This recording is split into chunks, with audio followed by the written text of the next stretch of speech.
রাধে রাধে বন্ধুরা, নমস্কার এবং স্বাগতম সবাইকে। তো আমি সুদীপ, আর আজকের ডেস্টিনেশন হলো বৌদ্ধগয়া। তো আমরা সবাই জানি বিহার রাজ্যে গয়া এবং বৌদ্ধগয়া অবস্থিত।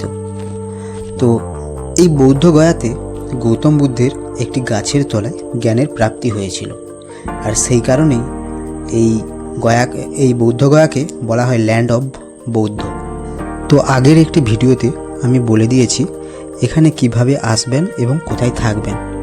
তবুও আমি কিছু হোটেলের নাম ও নাম্বার আমি ডেসক্রিপশানে দিয়ে দিয়েছি, চাইলে দেখে নিতে পারেন। তো বৌদ্ধগয়ার সর্বপ্রথম আমরা যে মন্দিরে এসেছি, এই মন্দিরটির নাম হলো দাইকোজো বৌদ্ধ মন্দির। তো বৌদ্ধ বিশ্বাসী জাপানের কিছু মানুষ বিহারের বৌদ্ধগয়াতে গৌতম বুদ্ধের স্মৃতির উদ্দেশ্যে এই স্মৃতিসৌধটি নির্মাণ করেছিলেন। তো জাপানের দাইজোকো নামের একটি গ্রুপ এই মন্দিরটি তৈরি করেন, তাই একে জাপানি টেম্পেলও বলা হয়ে থাকে।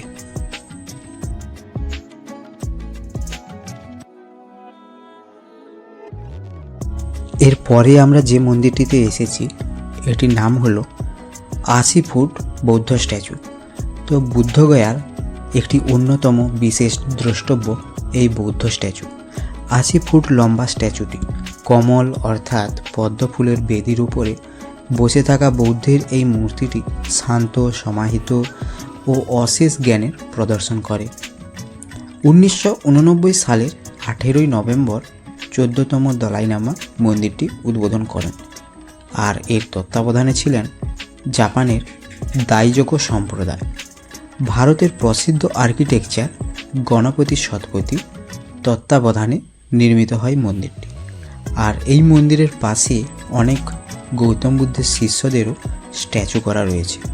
মন্দিরটিতে শান্তশিষ্ট পরিবেশ, বুদ্ধের মূর্তিটিও খুবই সুন্দর, সব মিলিয়ে অসাধারণ লাগছে।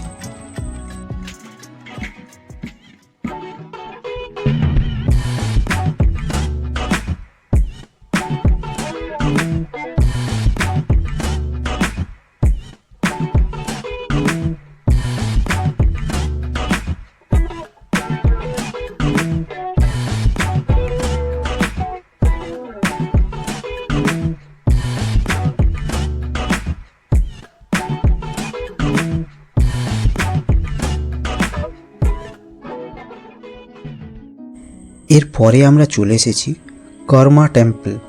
তো এই মন্দিরটির নাম কর্ম মন্দির। তো তিব্বতীয় ধর্মগুরুদের কর্মাপা বলা হয়, আর তার থেকেই এই মন্দিরের নাম কর্ম মন্দির। তো 1988 সালে এই মন্দিরের উদ্বোধন করা হয়। মন্দিরটির বাইরের দেয়ালে বেশ সুন্দর সুন্দর কারুকার্য করা রয়েছে।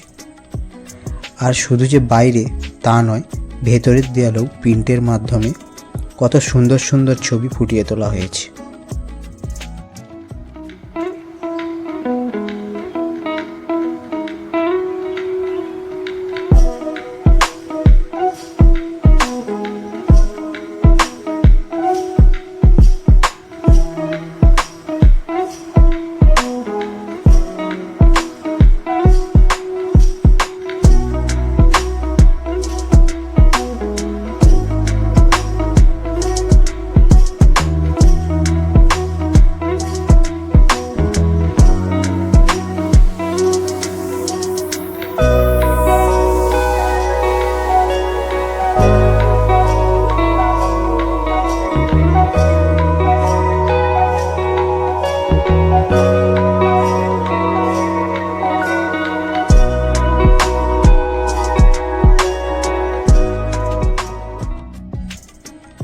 এই যে মন্দিরটি দেখছেন এর নাম হলো থাইল্যান্ডের মেটা বুদ্ধরাম মন্দির। তো এই থাইল্যান্ডের আর্কিটেকচার দিয়ে এই মন্দিরটি তৈরি করা হচ্ছে। মন্দিরটি তৈরি হওয়ার কারণে কাজ চলার জন্য প্রতি রবিবার ও বুধবার মন্দিরটি বন্ধ থাকে। আর ব্ল্যাক স্টোন এবং হোয়াইট মার্বেল দিয়ে মন্দিরটি তৈরির কাঠামো চলছে, আর উপরিভাগে কাঁচ এবং স্টেনলেস স্টিল দিয়ে সাজানো হচ্ছে। এখানে কিং অশোক নামের সুন্দর একটি অশোকের মূর্তি তৈরি করা রয়েছে, আর এই ঘরটি ছোট ছোট কাঁচের টুকরো দিয়েই তৈরি করা হয়েছে। বুদ্ধগয়ার সবথেকে সুন্দর মন্দির এই থাইল্যান্ডের তৈরি মেটা বুদ্ধরাম মন্দির।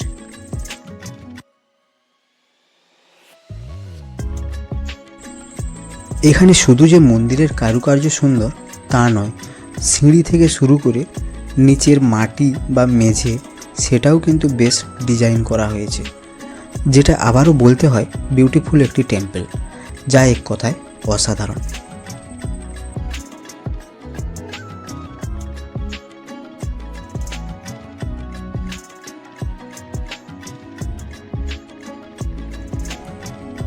এবার আমরা যেই মন্দিরে এসেছি এটি হলো বিহার তথা বুদ্ধগয়ার একটি প্রসিদ্ধ মন্দির। 2000 বছরেরও বেশি সময় ধরে হিন্দু ও বৌদ্ধদের কাছে এটি একটি প্রমুখ তীর্থস্থান রয়েছে। এই মন্দিরের দেয়ালে সম্রাট অশোকের কিছু লেখা পাওয়া যায়, আর যাতে আন্দাজ করা যায় 2032 সালের পূর্বে এই মন্দির। তো ঠিক এই জায়গায় মহাবীর বুদ্ধের জ্ঞানের প্রাপ্তি ঘটেছিল, আর যেই গাছের তলায় তপস্যা করেছিলেন সেই গাছ 4 থেকে 5 বার কাটার পরেও এখনও দেখা যায়। আর জানা যায় এই মন্দিরের চূড়ায় প্রায় 2 কুইন্টাল সোনা দিয়ে মোড়া রয়েছে। এখানে প্রবেশ করতে গেলে মোবাইল বা কোনো রকম চার্জার, হেডফোন জাতীয় গ্যাজেট অ্যালাউ করে না, তাই এখানের বাইরে কাউন্টারে জমা করে যেতে হবে। তবে ক্যামেরা অ্যালাউ করে, তবে তার জন্য নির্ধারিত মূল্য প্রদান করতে হবে।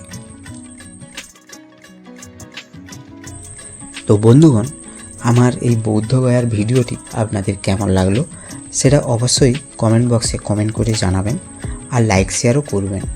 আর যারা নতুন দেখছেন তারা প্লিজ সাবস্ক্রাইব করে পাশে থাকা বেল আইকনটি প্রেস করে অল নোটিফিকেশনটি অন করে দেবেন। আজকের ভিডিওটা এখানেই শেষ করলাম। ধন্যবাদ।